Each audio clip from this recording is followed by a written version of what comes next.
being a dry cleaner, sometimes I look at things on the TV and I see things differently. Like, how is his lapel pressed?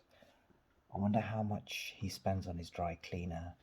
How good is his dry cleaner? What kind of suits does he have? And the news. Well, who needs the news? We've got social media for that now. But actually, seriously, sometimes I really look at things far more deeply than anybody else would do, being a photographer, because obviously static compositional things are really important to me. And some films like Force Majeure, absolutely magnificent. A lot of static tension amongst the characters, so they use a lot of static imagery, and it's magnificent compositions throughout the whole movie.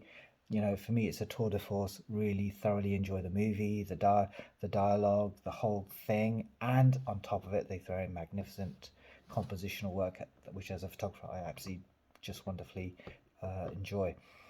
Now, some other things that you see in films as a photographer are so memorable. Like there's a scene in Rumblefish where everything in a pool table is in focus. The ball, the cue, diagonaling down through the screen, and the person taking the shot is all completely in focus, and the ball is quite huge. It's quite wonderful.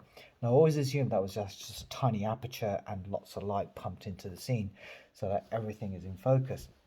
But now I've realized actually sometimes it's actually they're using something called a split diopter lens, which I found out from TikTok. Uh, and this is an example of it. So the split diopter lens is that there. So half of it there is just basically a close-up lens, and then the half is empty. The empty part is where you focus. So they focus the camera and the lens on this person, the Queen's Gambit chess player, and this is the Russian, and he's focused up the with the close up. So the close up is actually fixed. There's only a certain distance where you're in focus, and then the other clear part you just focus as you like, and you get this quite striking scene like this. And you can recreate this with this. You know, uh, that's what it looks like. Here's a shot that's in focus. That's in focus. Actually, wasn't a very good shot. Actually, it's the Canon, very heavy camera. Didn't really work very well with this. So I bought myself a cheap zoom for the Olympus. And the Olympus, because it has wonderful stabilization, and I can bring the aperture down a lot, and nice and wide on some of the prime lenses I have. It's far more creative, I think, for me to do it with that, unless I have one of the brand new Canons, which I don't have. Now, here's some of the effects you get. So focused on the door, and this tree was in front of like maybe 20 meters away.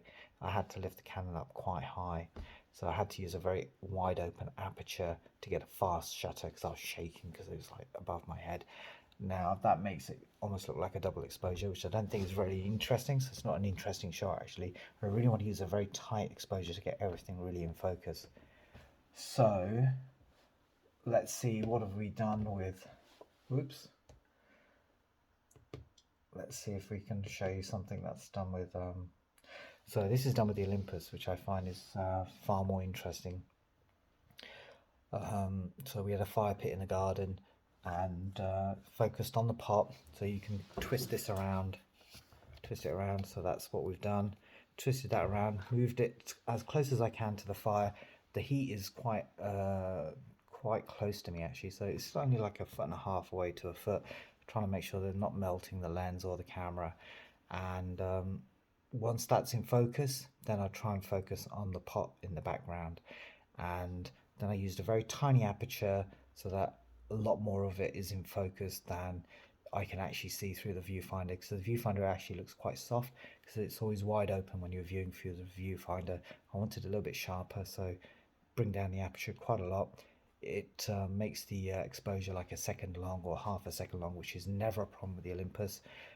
Can deal with that quite easily with the image stabilization, and I got quite a nice pleasing effect. I like the effect I've got. Not magnificent pictures, but I'm really at the early stages. I think I'm going to do some fun things with this. And here's another one. Now you can see I've twisted the semicircle down so it's a bit like yeah, it's like that again. And you can see the band in the middle where there's the refraction or diffraction from the edge, from the air and the glass. And it's not actually an amazing composition, but I think a lot of fun can be had with this, especially with people, exactly like the Queen's Gambit picture. You know, here's one I've done as well of somebody I bumped into the high street. They generously allowed me to practice with them, tried to do something interesting in the background and them. Now, there's no narrative here at the minute, but hopefully I should be able to get something interesting. And let's see. Here's another one. So the shrub's very low down. I mean, there's no way you can get this shot without, unless you have a split focus thing. Here's another one. The split focus. You can see the band of softness in the middle where the filter ends. Here's another one which I thought worked quite well on the Canon actually. So these lights are very close to me. They're almost like a foot away, and they're sharp, and the cathedral is sharp as well. So I think it's just a matter of keeping on trying and getting there. I've only had it a week and a half, really enjoying it. I think for £20, definitely worth having a handful of these maybe, you know, and trying them on different lenses. Very, very enjoyable. Thoroughly recommend it.